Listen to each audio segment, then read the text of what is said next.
148 বছরের ক্রিকেট ইতিহাসে প্রায় 3000 খেলোয়াড়ের মধ্যে একই টেস্টে হ্যাট্রিক ও সেঞ্চুরি করেছেন মাত্র একজন ক্রিকেটার, আর তিনি হলেন বাংলাদেশের পটুয়াখালী জেলার কলাতলা বাজারের সোহাগ গাজী। 2013 সালে নিউজিল্যান্ডের বিপক্ষে টেস্টে হ্যাট্রিক সহ 6 উইকেট এবং সেঞ্চুরি করে ইতিহাসের একমাত্র ক্রিকেটার হিসেবে অনন্য এ কীর্তি করেন সোহাগ গাজী।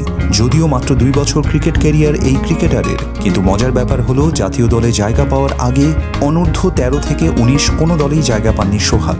একবার শুধু অনূর্ধ্ব 17 দলে জায়গা পেয়েও প্রস্তুতি ম্যাচে হাতে আঘাত পেয়ে 6টি সেলাই নিতে হয়, আর সেজন্য খেলাও হয়ে ওঠেনি সেবার। তবে সৌভাগ্যক্রমে জাতীয় দলের সুযোগ পেয়ে দেখিয়ে দিয়েছেন নিজের প্রতিভা, আর সাথে করে নিয়েছেন ইতিহাসের জায়গা। আরেকটি মজার ব্যাপার হলো গাজী ছোটবেলায় বাবার কাছে আবদার করেছিলেন একটি ক্রিকেট ব্যাটের জন্য। পুলিশের কনস্টেবল বাবার পোস্টিং তখন জেলখানায়। ছেলের আবদার পূরণ করতে কয়েদিদের দিয়ে ছেলের জন্য ব্যাট বানিয়ে ছেলের আবদার মিটিয়েছিলেন বাবা। সেই ব্যাটই ছিল সোহাগ গাজীর জীবনের প্রথম ক্রিকেট ব্যাট। আর এভাবেই জেলখানার কয়েদিদের তৈরি করা ব্যাটই শুরু হয়েছিল ইতিহাসে জায়গা করে নেওয়া এক ক্রিকেটারের ক্রিকেট অধ্যায়।